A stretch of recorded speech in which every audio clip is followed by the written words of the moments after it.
Hi, and welcome to Still Evolving, where we explore the truth behind lasting performance and resilience. Rather than rely on perfection or superhuman ability, our conversation will highlight how real strength emerges through simple, intentional habits grounded in self-compassion, adaptability, and the ability to grow through life's inevitable setbacks. Susan Goebel is the CEO and founder of Scaling Management Consulting Group, the strategic advisory firm behind dozens of brag-worthy business transformations across Canada and the U.S. We're grateful Susan can join us today. With decades of operational experience under her belt, Susan helps 7- and 8-figure business leaders regain control, boost profitability, and align their teams for scalable, sustainable growth. Her clients report doubling revenue, freeing up 10 to 15 hours per week, and seeing valuation jumps up to 27%. The Scaling Group, the mission is clear. Your business, your vision. Please welcome Susan Goebel to the show. Susan, welcome to Still Evolving. Very grateful to have you here. And why don't we just jump in, and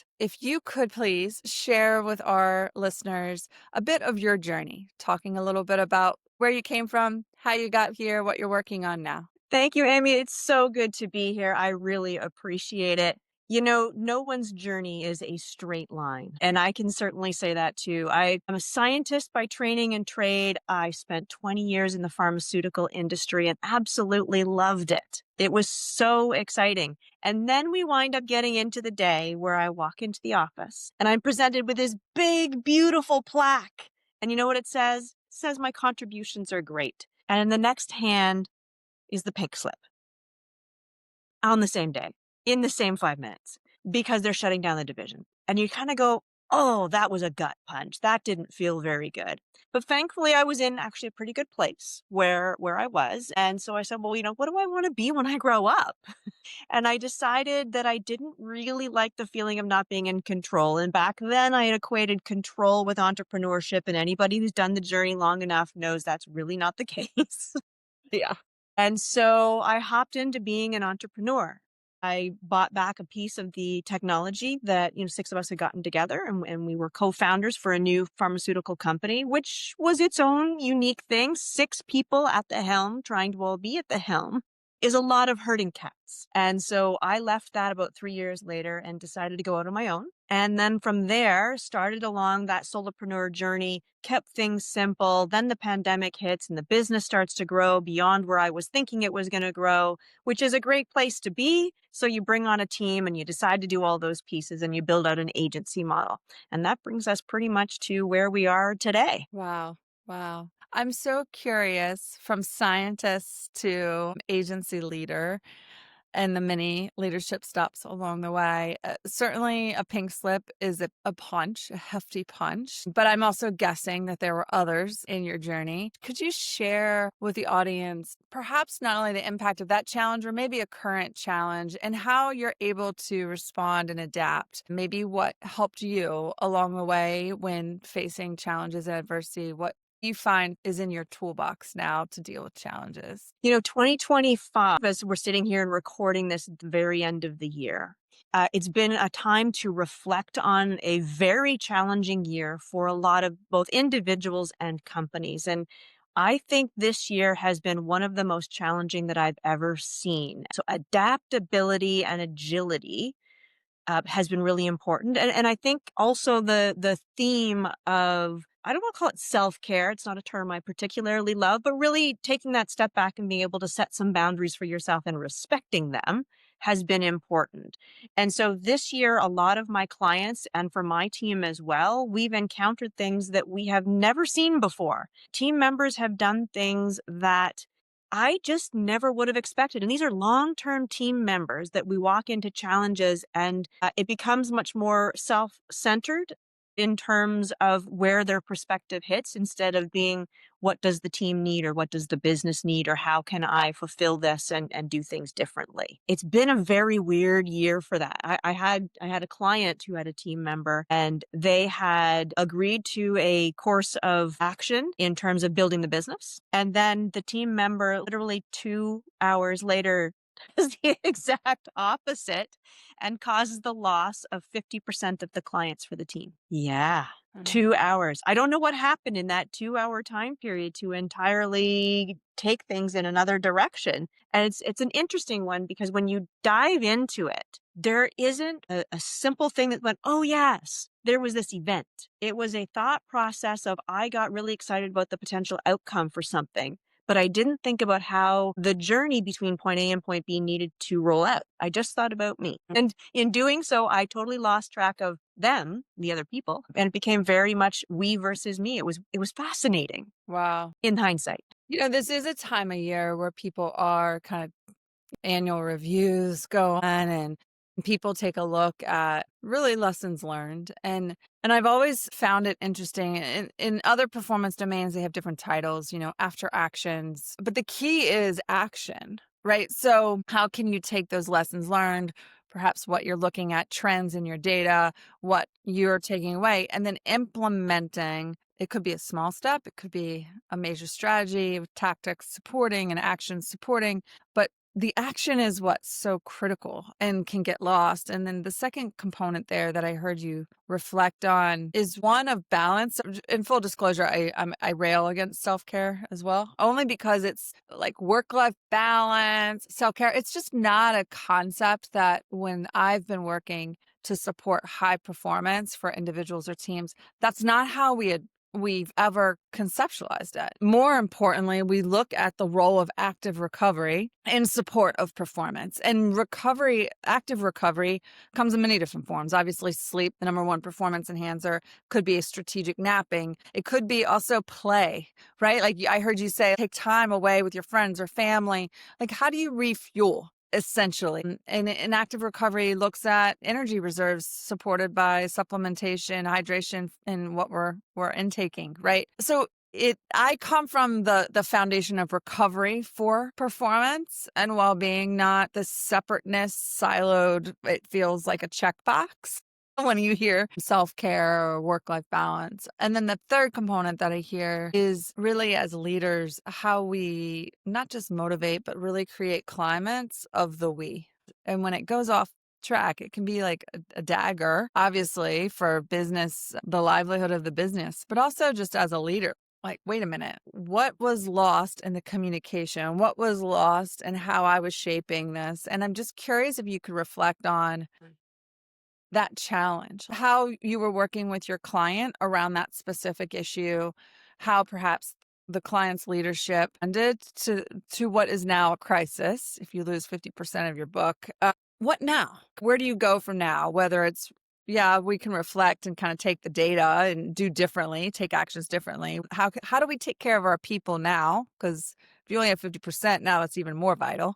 How do you evolve in that scenario? Yeah, it's a great question, and I actually am reflecting back when you're talking about the fact that I'm a runner, and as a runner, I have a coach, and my coach has a very specific formula. You make the plan, you train the plan, you race the plan. It's a very simple formula. I like it. And so it's the same sort of thing in business with people. It's not really all that different. So you take the example of the client who had this experience. We can reflect after the chaos is done about why that might have happened. But in the moment, we still have to take actions in order to make sure that the rest of the team is insulated and survives. And that's a challenging one for the person who enacted what they did because they felt like they were part of the team, but clearly we're coming from a point of there's a pattern of behavior. I've done something. I've gotten myself into playing victim, into really being burnt out with this particular series of events and their own clients and projects and things. But that person couldn't take the step back. That person didn't do what I think is probably the number one tool, which is to, in your own journey, reflect. And I'm not talking about journaling. I don't like journaling, but I am talking about taking a moment when something goes awry and reflect on it and just say, is there a lesson to be learned? Because sometimes it's a one-off. And it's not a pattern, cadence of things that go wrong. Or do I need to do something differently next time?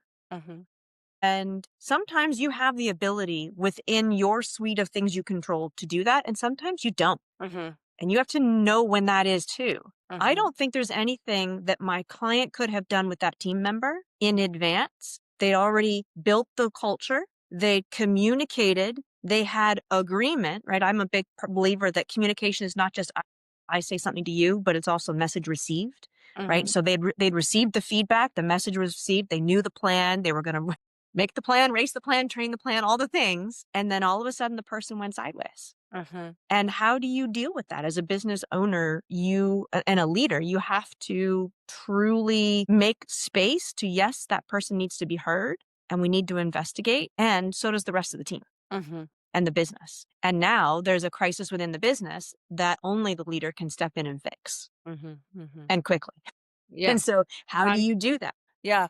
I think the point of there are, as leaders, there are going to be the things that are in our control and certainly the things that are not. Like we were all humbled by that when COVID hit, right? Just recognizing how much of our world is out of our control. And so, to your point, the power of reflection, it can be brief. And I appreciate you saying you don't like journaling. Many do. And that's awesome. Right. And if there's one takeaway that I'm trying to share with our audience and the intent of bringing on diverse leaders to share in these relatable conversations is that how we use these core tools to help optimize and sustain performance over time, it looks differently for everyone.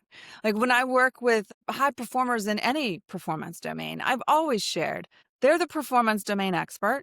They're certainly the expert on them. And I have this expertise of performance psychology. And so hopefully it's through the collaborative conversations that I'm able to shorten the learning curve so they don't have to trial and error everything. But most importantly, in sharing, let's just take the tool of actions of reflection, they're able to then make it their own. And that is what's most critical. So thank you, first off, of just being real. Like journaling's not my thing. It may be your thing, it's not my thing. I think the simple actions of reflection that you're highlighting, ask yourself 2 questions. In our world, we talk about the balance critique. And honestly, you have a blend of it, but using that tool is so critical because it is non-judgmental. It is actionable. And the high performance mindset is a space whereby everything is data. Like in sport, there was not a good shot or a bad shot. There was a shot. Now I'm back on defense, right? For you, highlighting it's very simple. Like, what's one thing I did today that I want to keep doing to help perhaps, run this grind of this crisis? What's one thing I want to do differently tomorrow to help optimize my team in this crisis? You can do it on a macro level, end of the year if you want. You can do it after a crucial conversation on a micro level. But that very non-judgmental, actionable, 2 simple questions, that's what we're talking about when we talk about reflection. And then there's some who really enjoy at the end of the day the journal entry, and that's awesome. And then there's a lot of tools in between, but finding it, making your own, so critical, so critical. You said something really important, and I think it's worth repeating it. You said non-judgmental. We are our own worst Right. critics. I Totally. find for high performers in particular, Yeah. we are really going to really get down on ourselves if something goes wrong and not according to plan, which is okay. Another little piece from my coach. That's okay. We didn't get the outcome you wanted at that particular race. Now just tell me how long you're going to mope around for, and Right. then we're going to move. So, Let me so that's know how something long you need else. that reaction, and then we're going to keep moving forward. Correct. Correct. And these are the simple little tweaks when you're talking about a mindset that you need to be thinking of. It's okay to feel the emotion you're feeling. Now, that's not necessarily going to be the most productive emotion. Let's move on from Right. that and How do we solve the problem so transition? you can exactly. How do we transition? We are all human. I think normalizing that we have reactions to events. They're normal reactions. Sometimes they're abnormal events, but they are normal reactions. And how do we work through them? And I love your coach. It's a healthy dose of self-compassion, right? Like we can acknowledge it. Now, what are some of the tools to recenter, to kind of move forward and turn the thinking part of our brain back on so we can think through those unintended consequences of maybe whatever choice we might make or look at things creatively to solution a different step. So, yeah, I appreciate your coach.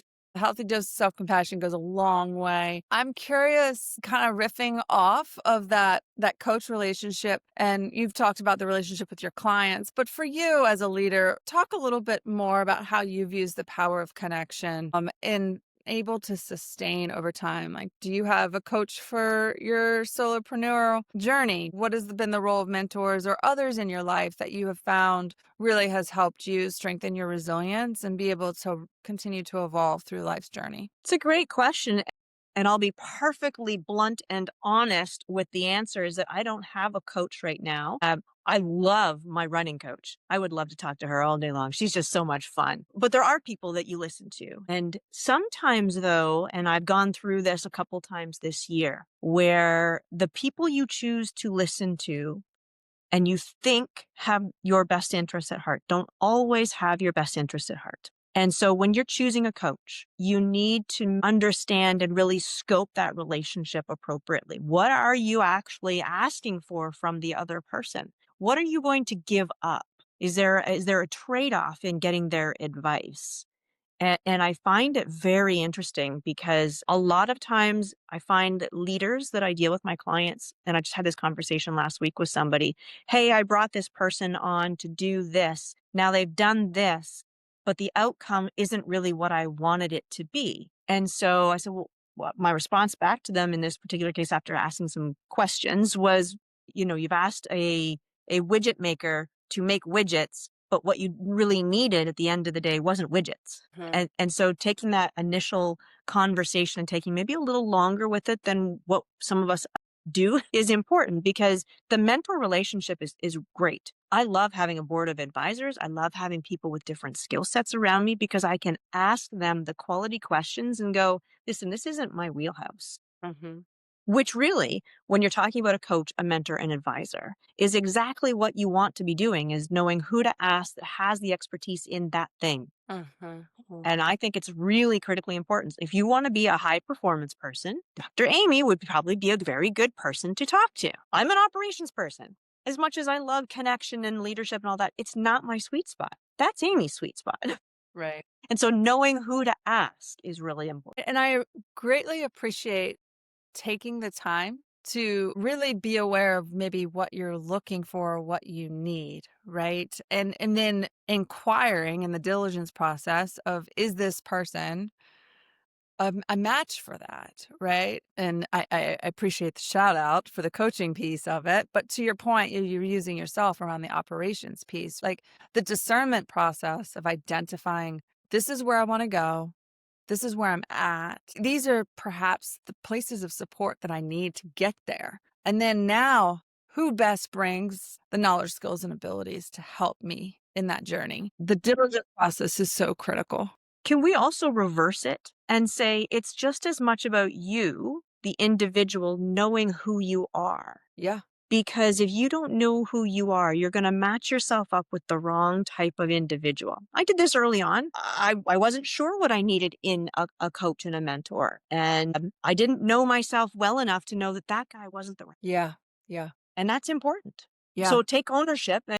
I'm Take big on some taking time, like you're right. Like think about, and not just the what, but the how, right? Like coaching is a process. And I think critical in that is not only what could I learn, because information is everywhere. Like we have a wealth of information, but knowledge is, while it's necessary, it is not sufficient for behavior change. And coaching helps provide and support the process of change. So, I mean, if not, then like back in the day when we just went to bookstores and went to self-help, or now when you flip on the latest reel, there's information everywhere and you can gain knowledge with trial and error. But in that self-awareness, not only like what are you looking to grow, but like how do you work best when you are developing? And oftentimes people will rattle off like, I'm a visual learner. I like to try it myself and do something. But think about this is a relationship. So how do you best connect with people? And you're reflecting on your previous relationships, professionally, even personally. How do you feel most secure to be real? What is the aspect of that interaction that really helps you take that risk and be real? Because in the coaching process, it's going to be a waste of time and money if you come in and everything's great and you aren't willing to really peel back and say, yeah, I have no idea what the hell. in this crisis or et cetera. So really appreciate that focus on self-awareness, considering the what and the how that you need in the coach and the diligence process for that match. So crucial. It is.